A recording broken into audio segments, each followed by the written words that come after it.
this is, I imagine, a question that people are going to have to start to think about. And if they're not thinking about it, at some point, either an accountant or maybe the tax folks are going to bring it up with Canadians.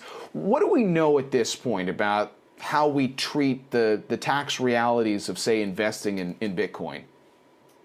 Well, we certainly know that it's taxable. And even though the money is all secret and encrypted and hidden in these vaults and things like that, the CRA wants to know about it. They're very clear. They've had announcements on their website and publications and media on this for the last 4 years already. So for sure, your gains or your income are going to be taxable. The question is how. So let's dig a little deeper into that. I think a lot of our audience is very familiar with capital gains tax when you're obviously making moves in your stock portfolio. Is this parallel to that? Is the Bitcoin trading and capital gains from Bitcoin very similar to what happens with your stock portfolio?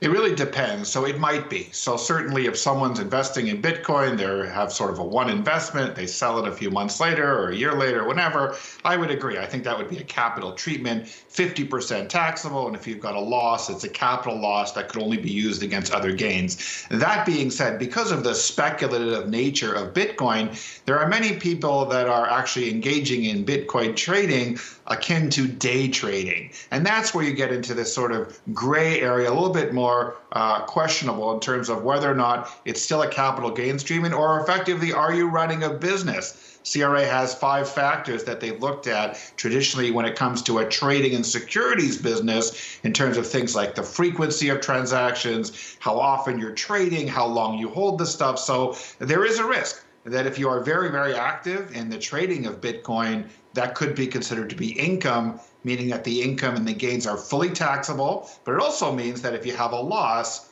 you can use the loss against all other sources of income, unlike a capital loss.